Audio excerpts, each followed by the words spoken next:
Selamat malam saudara, Shalom. Doa saya saudara selalu diberkati Tuhan. Dan saudara dalam keadaan sehat dan penuh sukacita.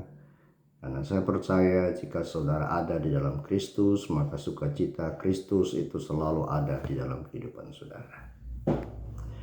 Malam hari ini saya akan menyampaikan firman Allah tentang Yesus diurapi oleh seorang perempuan berdosa.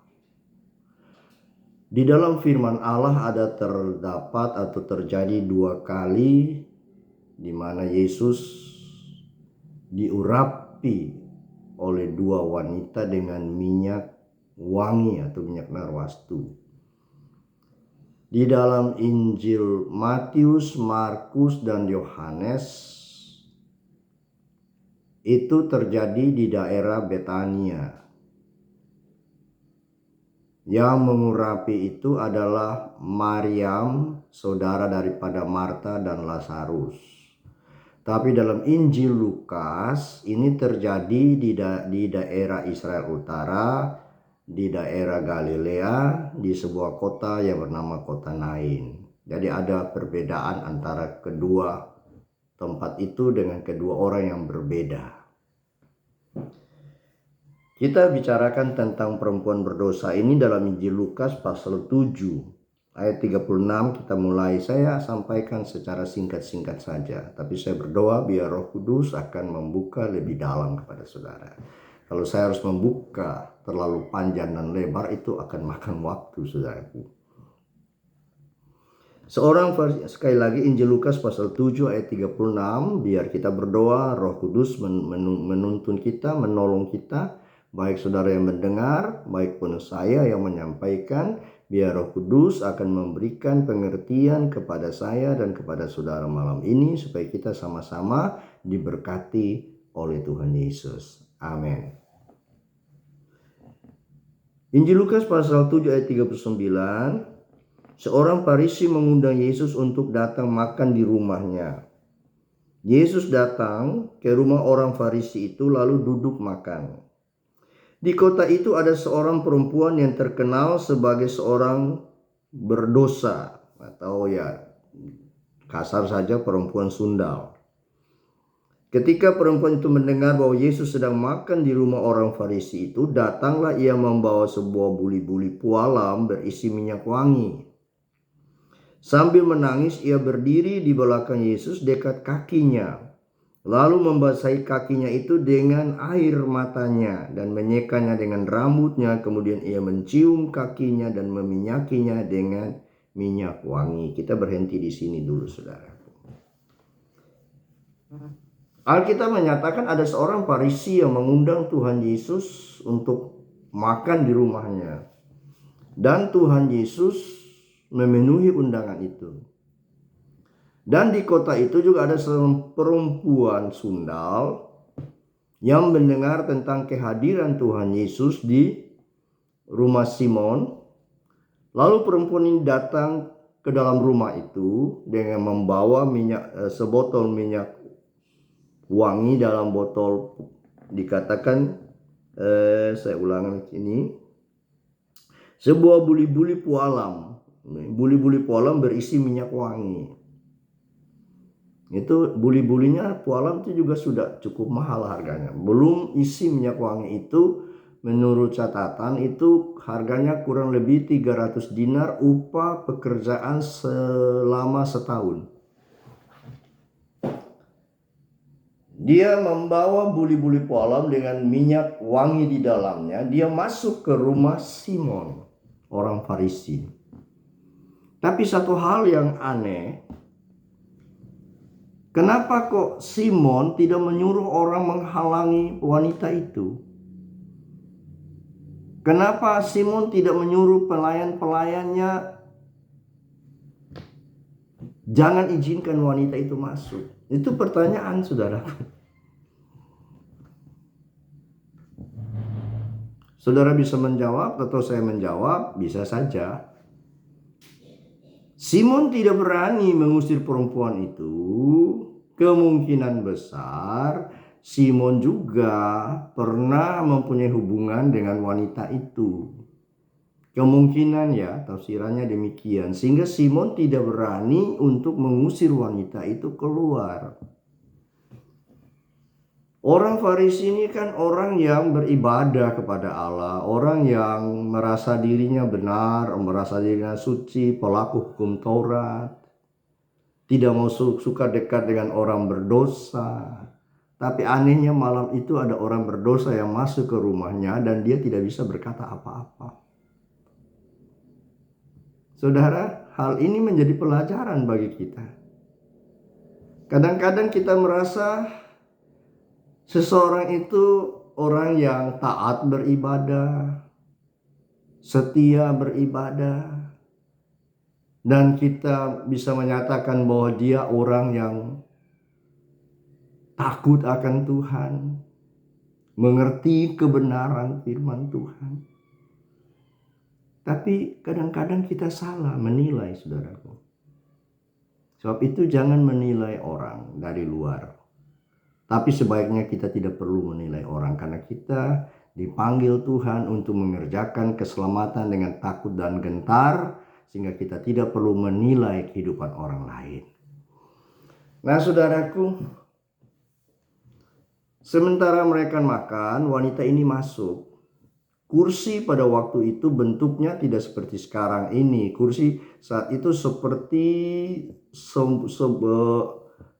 sebuah tempat tidur yang agak memanjang, sehingga orang duduk itu dia bisa setengah berbaring dan kakinya dilipat ke belakang. Itu keadaan kursi pada waktu itu.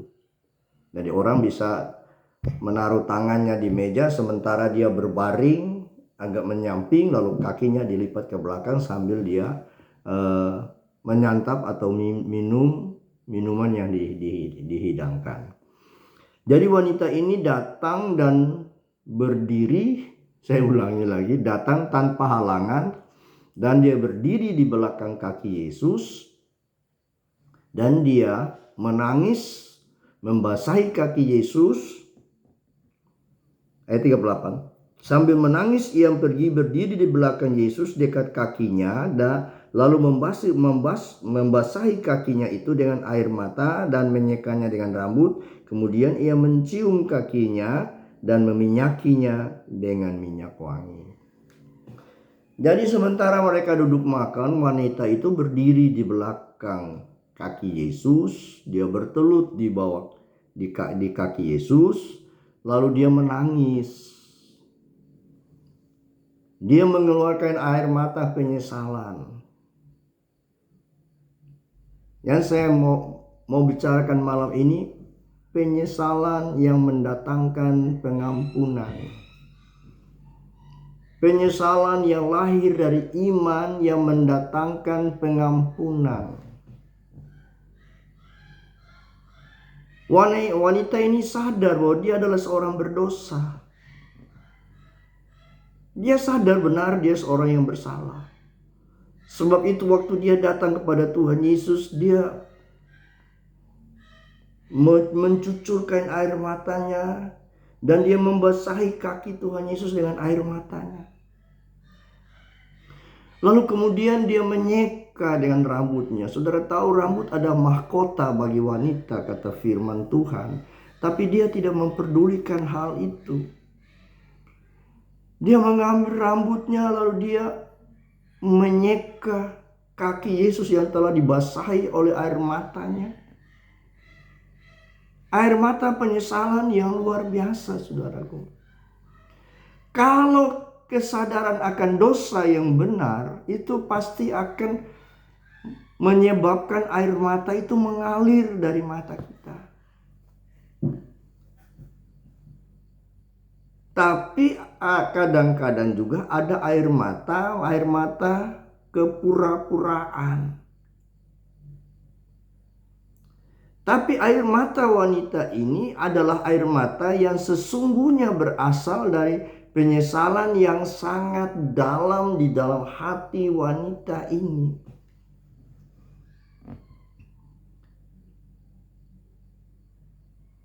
Kalau kita kembali di dalam bagian lain firman Tuhan yang menyatakan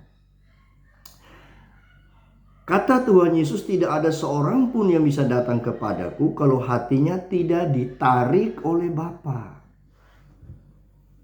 Dan Bapa menarik orang datang kepada Tuhan Yesus itu dengan Roh-Nya yang kudus. Jadi kalau perempuan ini bisa datang ke rumah Simon bertemu dengan Tuhan Yesus, itu berarti Roh Kudus yang membimbing dia. Tapi jangan saudara salah mengerti. Roh Kudus itu bekerja dalam hidup manusia itu ada dua bagian. Bagian yang pertama, dia menyadarkan manusia akan dosa, kemudian membimbing orang itu untuk bertemu dengan Tuhan Yesus, lalu orang itu akan mengungkapkan penyesalannya dan pengakuan dosanya. Lalu Tuhan Yesus membasuh dia dengan darahnya dan mengampuni dia. Itu pekerjaan Roh Kudus yang pertama dalam hal keselamatan. Pekerjaan Roh Kudus yang kedua dalam hidup manusia yang percaya, yaitu membimbing dan menjaga keselamatan itu tetap sampai pada akhirnya, yaitu apabila manusia itu membuka hati dan menerima Roh Kudus dalam kehidupannya. Itu namanya Roh Kudus diam di dalam kehidupan kita. Jadi ada dua bagian cara kerja Roh Kudus dalam hal keselamatan manusia. Jadi wanita ini datang itu dipimpin oleh Roh. Kalau bukan Roh yang memimpin dia, tidak mungkin dia berani masuk ke tempat itu. Dia tidak akan menyucurkan air matanya di depan begitu banyak orang. Kalau Roh Kudus menjamah seorang yang berdosa, itu dia tidak lagi melihat tempat di mana dia berada, tapi dia pasti akan menangis karena penyesalan yang dalam di dalam hatinya. Ini banyak sekali terjadi dan saya sudah pengalaman melihat hal-hal seperti itu.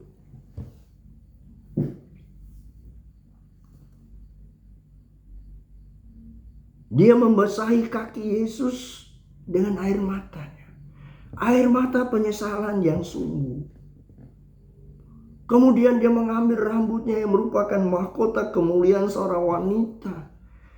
Dia tidak memusingkan hal itu. Lalu dia membasuh, dia menyeka kaki Yesus dengan rambutnya itu. Lalu kemudian dia mengurapi kaki Yesus dengan minyak narwastu dalam botol pualam yang sangat mahal harganya.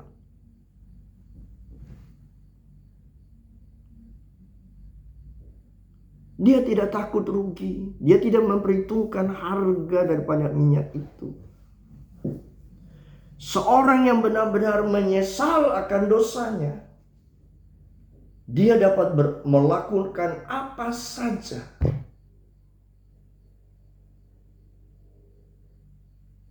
supaya dia bisa mendapat pengampunan dari dosanya. Dan wanita ini sudah melakukan yang terbaik. Pertama, air mata penyesalannya. Kedua, dia sudah mempersembahkan yang menjadi kehormatan seorang wanita, rambutnya. Yang ketiga, dia mengurapi kaki Yesus dengan minyak. Yang keempat, dia mencium kaki Yesus.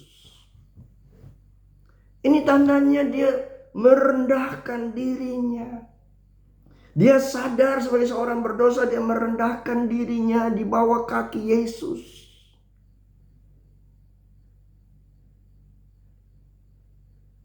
Hal seperti ini sulit dicari pada zaman ini, saudaraku. Karena sekarang ini kalau orang itu berbuat salah, kadang-kadang tidak ada penyesalan dalam hidupnya. Tapi dia mempertahankan kesalahan itu dengan membuat banyak dalih, banyak alasan, menyalahkan kiri kanannya dan menyalahkan keadaan dan situasi. Tapi penyesalan yang benar kita belajar dari perempuan ini.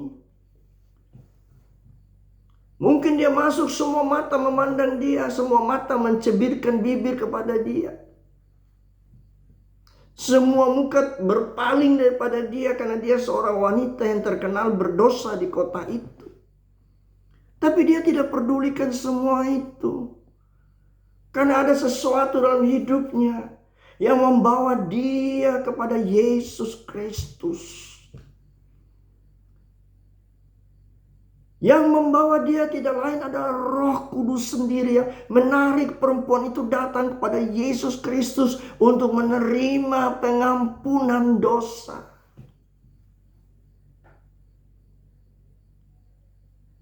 Penyesalan yang mendatangkan pengampunan. 4 hal. Dia menangis, menyeka kaki Yesus dengan rambutnya, meminyaki kaki Yesus, dan mencium terus-menerus kaki Yesus sementara Yesus menghadapi hidangan itu. Wanita itu tidak beranjak dari kaki Yesus. Ini luar biasa, saudara. Satu hal yang luar biasa, yang sulit didapatkan pada zaman ini. Karena zaman ini manusia penuh dengan keegoisan. Harga diri yang ditonjolkan. Harga diri yang dipertahankan. Berapa sih harga diri saya dan saudara? Kalau dibandingkan dengan harga diri daripada Tuhan Yesus Kristus, anak Allah yang mulia, bersedia lahir di kandang binatang.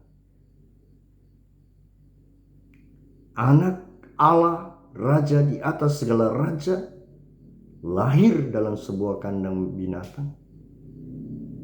Kemudian ditelanjangi, dipikulkan kayu salib, dan dipakukan pada kayu salib. Lalu dipancangkan kayu salib itu ke bumi.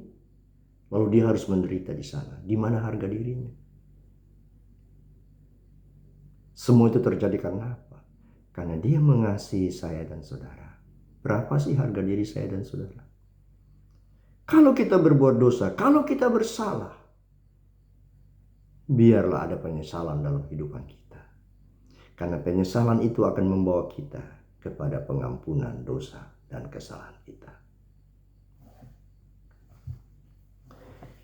Ketika orang Farisi yang mengundang Yesus melihat hal itu, ia berkata dalam hatinya, jika ia ini nabi, tentu ia tahu siapakah dan orang apakah perempuan yang menjamahnya ini. Tentu ia tahu bahwa perempuan ini adalah seorang berdosa. Itu penilaian manusia. Dan memang benar perempuan ini orang berdosa. Tapi pertanyaan saya kembali tadi, kenapa Simon tidak mengusir dia keluar dari rumah Simon? Ada apa? Ada hubungan apa Simon dengan wanita ini? Saudara jawab sendiri sajalah. Lalu kata Yesus kepadanya, Simon, ada yang hendak kukatakan kepadamu. Sahut Simon, katakanlah guru. Simon mengundang Yesus, tapi Simon belum percaya bahwa Yesus itu seorang nabi. Sampai dia berkata kalau ia ini seorang nabi, ia akan tahu siapa perempuan ini. Ini yang persoalan. Banyak kali kita beribadah, kita memanggil nama Tuhan Yesus, kita berdoa dalam nama Tuhan Yesus, kita menyanyi dalam nama Tuhan Yesus, tapi kita tidak mengetahui siapa Yesus sesungguhnya.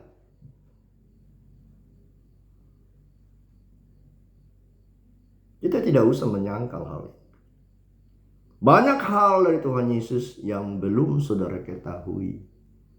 Sebab itu perlu saudara belajar firman Tuhan, supaya saudara lebih tahu banyak tentang Tuhan Yesus, supaya saudara lebih lagi mengasihi Tuhan.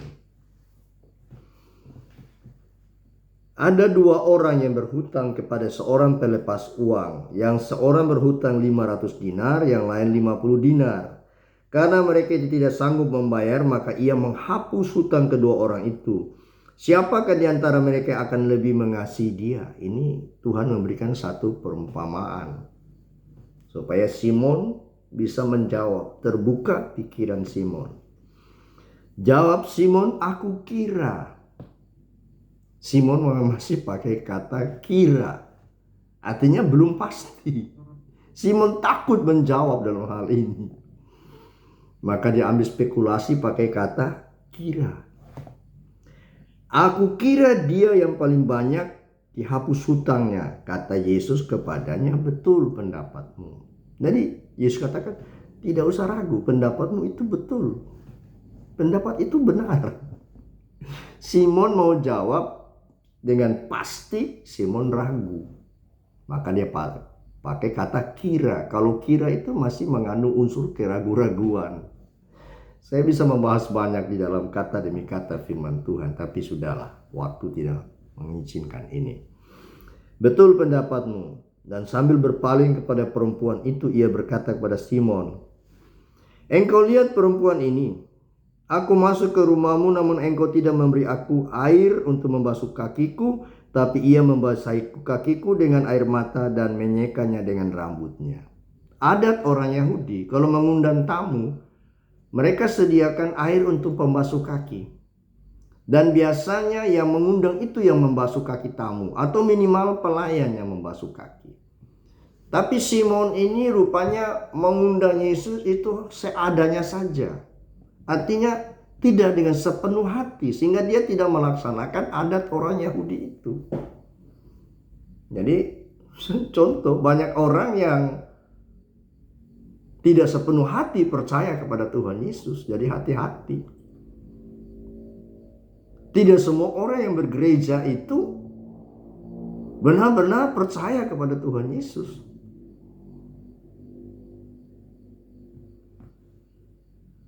Engkau tidak mencium aku, tapi sejak aku masuk ia tiada henti-hentinya mencium kakiku. Biasanya tuan rumah menyambut tamu dengan mencium pipi kiri dan pipi kanan. Istilah modern cipiki, cipika atau apalah gitulah. Tapi ternyata Simon tidak melakukan itu. Berarti Simon tidak punya kesungguhan hati di dalam mengundang Yesus. Maka kata Yesus kepadanya, engkau tidak menyediakan air basuhan untuk aku, engkau tidak membasuh kakiku sejak aku datang ke rumahmu, tapi wanita ini membasahi kakiku dengan air matanya dan menyeka kakiku dengan rambutnya. Yang seharusnya engkau yang lakukan itu. Karena Simon rasa dirinya benar. Banyak kali saudara dalam kehidupan kekristenan kita merasa diri kita ini benar. Kita ini benar, kita ini betul, kita ini kudus, kita ini suci, kita ini tidak bersalah. Tapi perasaan saudara itu bukan sesuai dengan kenyataan di dalam mata Tuhan. Dan kalau kita menganalisakan peristiwa ini, berarti wanita ini jauh lebih baik daripada Simon. Karena air yang membasahi kaki Yesus adalah air matanya.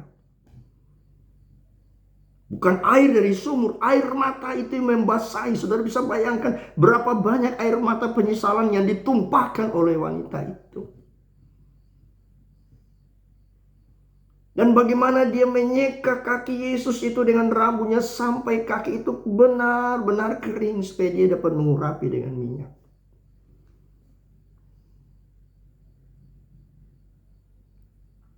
Ini satu penyesalan yang penuh dengan kesungguhan. Tidak ada kepura-puraan di dalam hidup wanita ini.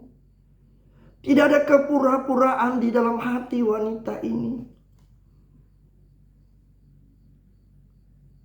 Bukankah saudara banyak kali kita melihat ada kepura-puraan di dalam orang yang beribadah kepada Tuhan? Kalau saya membuka kepura-puraan itu banyak sekali terlihat dalam jemaat Tuhan. Mulai dari memberi persembahan, memberi persepuluhan, cara masuknya, cara duduknya, cara menyanyinya, cara tepuk tangannya. Bukan saya menilai, tidak. Tapi jujur, hidup bergaul dengan Roh Kudus ada roh hikmat, karunia hikmat dan marifat yang memberitahukan kepada saya. Karena firman Allah berkata, kenallah baik-baik kawanan kambing dan dombamu. Jadi kita harus perhatikan, Tuhan suruh perhatikan mana kambing, mana domba. Seorang gembala sidang harus tahu benar-benar mana jemaat yang sifatnya kambing, mana jemaatnya yang sifatnya domba. Saya tidak bilang jemaat kambing, jemaat domba, tapi jemaat yang sifatnya seperti kambing, ada juga jemaat sifat seperti domba. Kepura-puraan terjadi banyak di dalam gereja, saudaraku. Banyak sekali terjadi dalam gereja.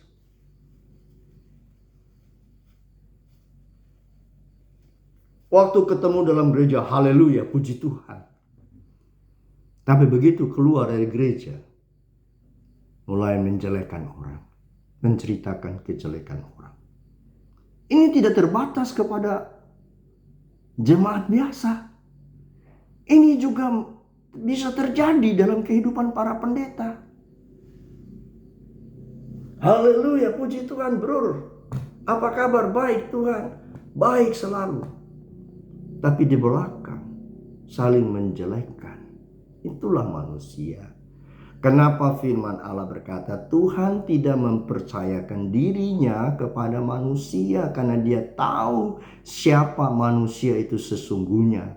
Tetapi saya yakin kalau saudara orang yang percaya kepada Yesus Kristus dan telah menerima Roh Kudus dalam kehidupan saudara, saudara tidak mempunyai tabiat seperti itu lagi, karena saudara sudah menjadi manusia yang baru dengan tabiat yang baru, yaitu tabiat ilahi dalam kehidupan saudara. Amin, saudaraku. Engkau tidak mencium aku, tetapi sejak aku masuk ia tidak henti-hentinya mencium kakiku. Engkau tidak meminyaki kepalaku dengan minyak, tapi ia meminyaki kakiku dengan minyak wangi. Yang seharusnya minyak wangi dipakai mengurapi dari kepala, seperti kepala Harun, mengalir ke janggut dan ke lehernya. Minyak urapan. Tapi wanita ini mengurapi kaki Yesus.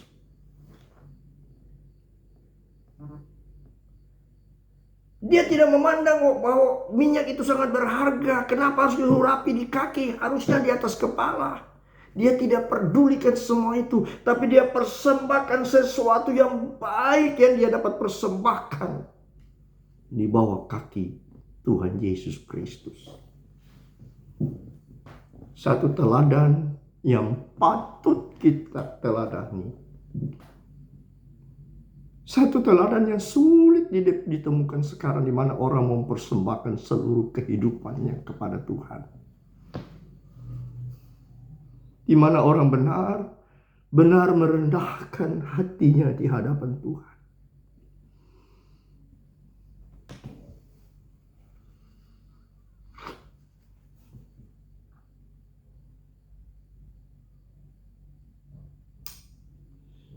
Praise Tuhan, terima kasih Tuhan. Terima kasih Roh Kudus. Terima kasih Roh Kudus. Terima kasih Roh Kudus. Sebab itu aku berkata kepadamu, dosa yang banyak itu telah diampuni, sebab ia telah banyak berbuat kasih. Alkitab berkata kasih menutupi banyak pelanggaran. Kasih menutupi banyak sekali dosa.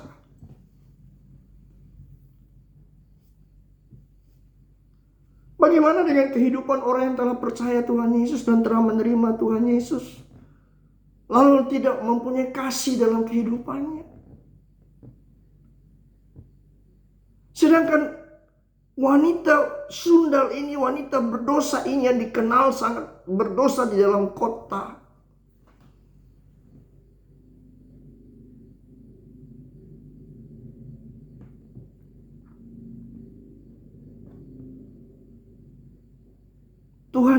Tuhan sendiri berkata, ia telah banyak berbuat kasih. Kadang-kadang orang kita nilai orang berdosa lebih besar kasihnya daripada orang yang ada di dalam gereja.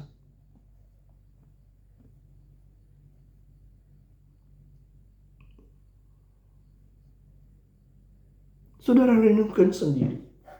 Pengalaman ada di sekeliling saudara kalau saudara mau mengamati itu. Saya ulang. Kadang-kadang orang dianggap orang berdosa lebih mempunyai kasih daripada orang yang merasa dirinya benar.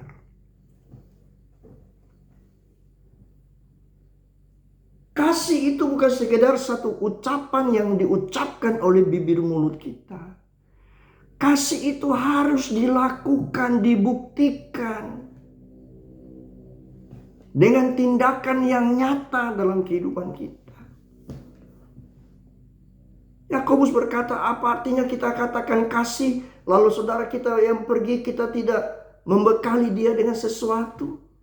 Lalu kita katakan selamat jalan, kita tidak membekali dia dengan apa yang dia butuhkan di dalam perjalanan. Apakah kasih seperti itu?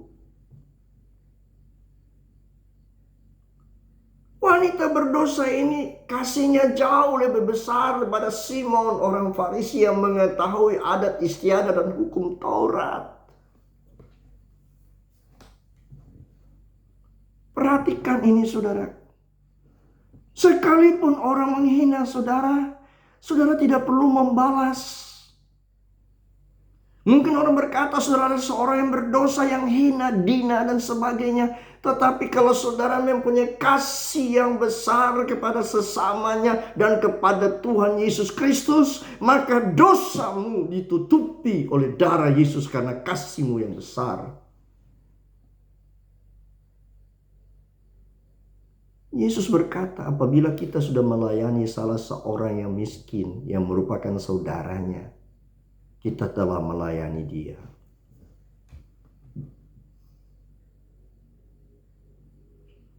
Tuhan Yesus tidak kita lihat sekarang ini. Tetapi banyak orang menderita yang ada sekitar kita, orang miskin. Dan Tuhan katakan, jikalau kita melayani mereka dengan kasih, sama saja kita sudah melayani Tuhan Yesus. Nah, tanyalah pada diri saudara, apakah saudara sudah memiliki kasih yang seperti yang diminta oleh Tuhan? Nah, sekali lagi saya kembali kepada Roh Kudus. Hanya Roh Kudus yang bisa mengubah hati saudara sehingga saudara mempunyai hati yang penuh kasih. Karena kasih merupakan buah dari Roh Kudus. Kalau tidak, kasih yang bukan berasal dari Roh Kudus itu kasih yang pura-pura saja. Di mata orang saudara buat baik, tapi di belakang orang saudara tidak lagi berbuat baik. Dan mana kita temukan hal ini? Saya buka kenyataan-kenyataan hidup ini kepada saudara sekalian. Dosanya yang banyak itu telah diampuni sebab ia telah banyak berbuat kasih. Tetapi orang yang sedikit diampuni, sedikit juga ia berbuat kasih. Lalu ia berkata kepada perempuan itu, dosamu telah diampuni. Kasih menutupi banyak sekali dosa, kata firman Tuhan. Nanti tempatnya saudara cari di mana ayat itu. Tapi saya tahu itu pasti ada di dalam Alkitab. Kasih menutupi banyak dosa.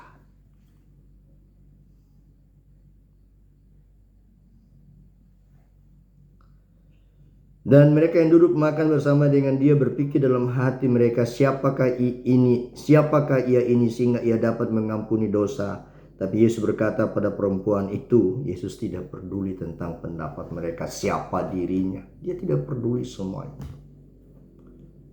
Boleh dikatakan saat itu dia tidak memperdulikan semua pendapat yang ada dalam ruangan itu.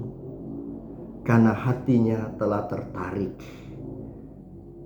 dengan penyesalan wanita ini, dengan pengorbanan wanita ini, dengan kasih yang ditunjukkan wanita ini kepadanya.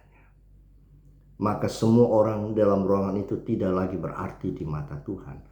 Hanya satu, wanita berdosa itu. Wanita yang dikatakan wanita berdosa, tapi di dalam dia ada kasih yang besar. Jangan merasa diri saudara kudus. Tapi hendaklah ada kasih dalam hidup saudara. Penuh dengan Roh Kudus, supaya Roh Kudus bisa menghasilkan kasih, damai sejahtera, sukacita, dan seterusnya. Ada 9 rasa dalam buah roh itu. Buah roh satu. Cuma satu, bukan buah-buah roh. Buah roh. Satu buah, tapi rasanya 9. Ada 9 rasa dalam satu roh, dalam satu buah. Kasih, sukacita, damai sejahtera, kelembutan, dan seterusnya.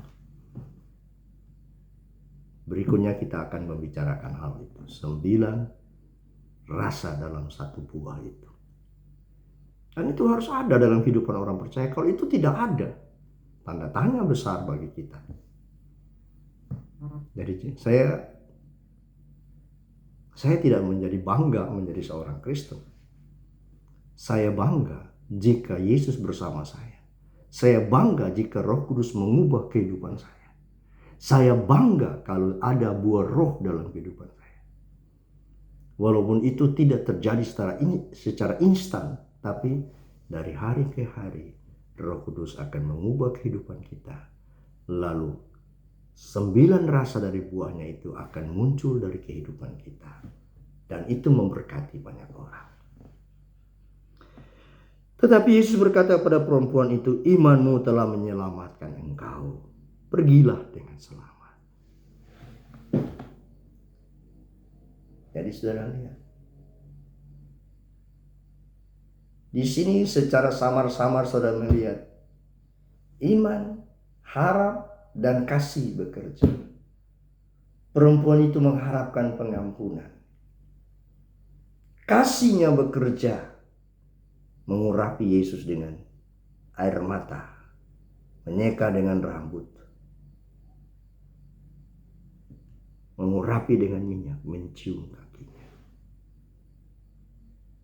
Kasih dinyatakan, harapannya terpenuhi. Tuhan berkata, imanmu telah menyelamatkan engkau, pergilah dengan selamat. Iman, harap, dan kasih, itulah yang menyelamatkan saya dan saudara. Iman, harap, dan kasih, itulah yang menyelamatkan saya dan saudara. Waktu Yesus berubah wajahnya di atas bukit bersama dengan Musa dan Elia, yang Yesus bawa bukan 12 murid. Yesus membawa Petrus, Yakobus, dan Yohanes. Petrus mewakili iman, Yakobus mewakili harapan, dan Yohanes mewakili kasih. Karena tulisan-tulisan Petrus menulis banyak tentang iman, Yakobus menulis banyak tentang harap, Yohanes menulis banyak tentang kasih. Iman, harap, dan kasih itu yang membawa kita bisa bersekutu dan bertemu dengan Tuhan di dalam roh kita. Bapa, berkatilah kami semua malam ini, supaya dengan firman-Mu ini kami bisa lebih dekat dengan Engkau. Jamah semua yang sakit, sembuhkan mereka semua. Yang menyesal karena dosanya, ampuni mereka. Yang mencucurkan air mata karena penyesalan, Tuhan, biar Engkau mengangkatnya dan mengampuni dia dengan darah-Mu yang kudus. Terima kasih Tuhan Yesus. Amin. Damai sejahtera Tuhan menyertai kita, mengawali kita di malam hari ini. Biar Tuhan menjaga melindungi